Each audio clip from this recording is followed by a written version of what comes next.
Nyakubahwa Godios hamwe n'abana banyakubahwa bashitsi bahire twagendanye,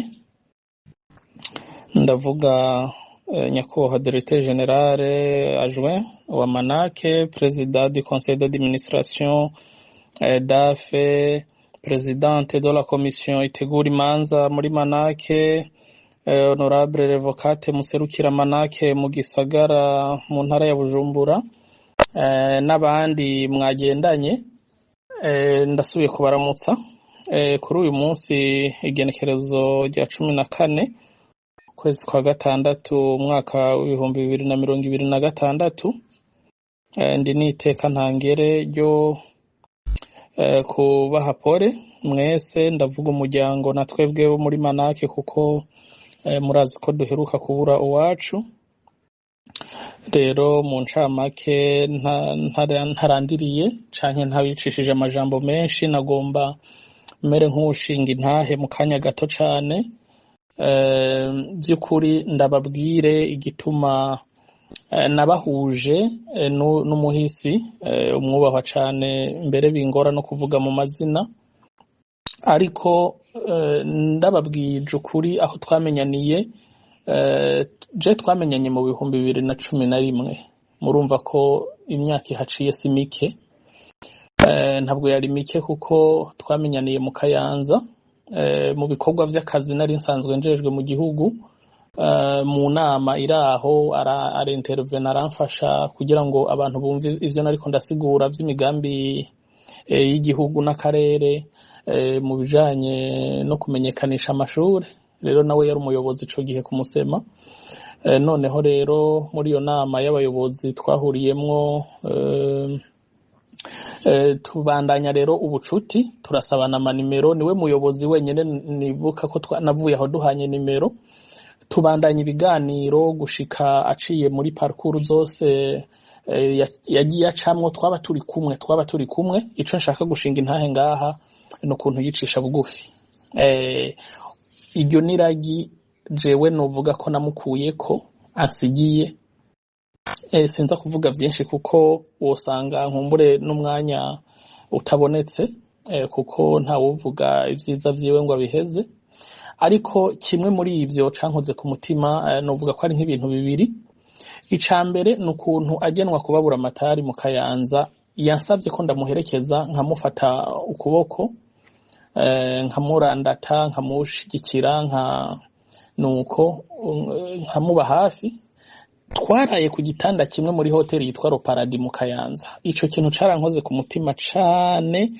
cane, mbere mwumve ngo cane, gica gituma rero reka mvuge nti n'ubucuti bwari buhari bwiyongera. Ndibuka ko igihe kimwe turiko turatanguza ibikorwa vya Manake, twaricaye ahantu turavugana tuti ndagusavye tuzobe abavandimwe, duhana igihango. Nico nashaka gusigura kuri uno munsi, ni naryo jambo rikuru nari mfise. Igihango kera mu mateka y'ibihugu vyacu mu karere hose vyarakogwa, wari umugenzo wo kwikeba, umwe kuwundi akikeba, abantu bakava amaraso, bagaca bahuza hahandi hariko harava amaraso, bikitwa ko banywanye amaraso y'umwe yinjiye mu y'uwundi. Ico nico rero cabaye hagati yanje nawe mu buryo nuvuga bw'ibikorwa. Ntitwigeze twikeba ngo duhana amaraso, kuko uyu munsi novuga yuko ukwisi igenda itera imbere, niko n'imyumvire igenda ihinduka. Rero mu buryo bw'iyindi myumvire, jewe mbona buca turafitaniye igihango. ico gihango rero nico uno munsi twaje kugira ngo dushikirize tugaragaze tubwizanye ukuri jewe en personne nk'umuyobozi mukuru wa Manake tuvanyeho imitahe yarafise muri Manake nibaza ko nyakubahwa cane president du conseil d'administration ari nawe yaramukuriye kuko mbona buca yari yungirije Colonel Sebastien muri urwo rwego jewe nibaza yuko ivyo birafise uko vyoharugwa hanyuma umwe mu muryango yoserukira umuryango nk'umwana w'umuhungu par exemple mukuru akaba yoseruka muri ivyo bikorwa vy'amapart sociale umuvyeyi wabo yarafiseyo yaba make canke menshi n'amafaranga mugabo ku giti ciwanje nk'umuyobozi mukuru canke nka Ruben jewe ndafitaniye igihango n'umuhisi ari naco gituma vy'ukuri nagomba ndababwiza ukuri ndabamenyeshe ko ejo canke ejo bundi jewe ngize nti ndipfuza cane yuko umwana wiwe mbonye yateye imbere nkamushira umwana wiwanje ati uyu mwana uramenye ko dufitaniye igihango naso nyakirira umwana ntaze atangare yibaze ngo ivyo vyaje gute ndabivuze uno munsi kuko niko karyo ndonse iyo mba ndi ku rubanza hariya nije nari gufata ijambo nkavyivugira ariko uno munsi naje gusaba kugira ngo mumenye ko jewe ndi umwe mu muryango kwa Mbonabuca mwumve ko abana ba Mbonabuca yaba n'umupfakazi mwumve ko muri abantu banje ejo ntihaze hagira ikibazo kiba jewe ngo ndeke kukimenya mu muryango sinze numve habaye urubanza ntimuntumire si itegeko ndiko ndatanga kwari ukubamenyesha ko mfitaniye igihango n'umuhisi nta deni anjaniye nta deni ndamufitiye ariko jewe mu mutima wanje ndumva ko mfise ideni rinini cane ry'ibikorwa vyinshi vyiza yankoreye ntashobora kurondora hano nibaza ko ninashika mu gihugu tuzoronka akanya ko kuyaga vyinshi mukabimenya aho nciye mu ncamake kugira ngo umwanya ntube muremure sindabicisha amajambo ariko ndabahojeje ndi kumwe namwe ndi hafi yanyu cane naho vyabaye ndi kure jewe nagiye mu gahinda namaze iminsi ibiri ntarya ntagira gute honorable revocate ni wabizi amajoro twararanye n'amarira menshi jewe sinshobora kubabwira uko narimerewe kuko n'abavyeyi biwanje baragandaye kuko bari bamwiteze ko tuzodugana mu Kirundo bagaheza bakamugabira bagaheza bakamushimira vy'ukuri vy'imvamutima ku vyiza vyinshi yankoreye ntashobora kurondora hano mwumve rero ko yari umuvukanyi jewe twari twarahanye ico gihango c'uko turabavandimwe tuvukana mu ndimwe ivyo vy'uko yavuka ari wenyene vyari vyaramuvuye mu mutwe kubera ko yavuga ati jewe ndafise umuvukanyi yitwa Ruben ahantu hose banavuga ko dusa mu manza ahantu hose nta na hamwe yahonyora banzi areke kubabwira yuko ndi murumuna wiwe iryo teka rero bavyeyi baryango bana tuvukana bana bacu mu vyumve munyemerera ico gisabo nzanye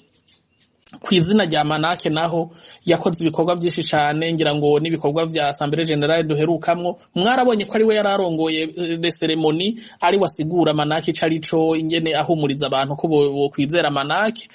ivyo rero ryabaye iteka ridasanzwe yateye Manake kandi natwe tuzokwama tubizirikana nkuko umwubahwa Colonel Sebastien yabishikirije no ku kaburi yuko Manake izokwama hafi y'umuryango haba mu kubasangiza amakuru yahishira hamwe rigeze ritera imbere canke nibindi vyiza vyoboneka tuzokwama tubisangira kuko ari mu baruhiye Manake cane guhera mu ntango gushika uno munsi rero mu gusozera sinosozera ntavuze yuko noshimira cane abateguye runo rubanza rwabatwaye inguvu nyinshi rubatwara uburyo bwinshi n'inguvu nyinshi mbere ngire ko nshimira komite yateguye runo rubanza vy'ukuri ntako batagize rero bavyeyi mu fasoni musigwa bana utwo tuntu dukeya Manake yashoboye kuronka mutwakire gutyo nyene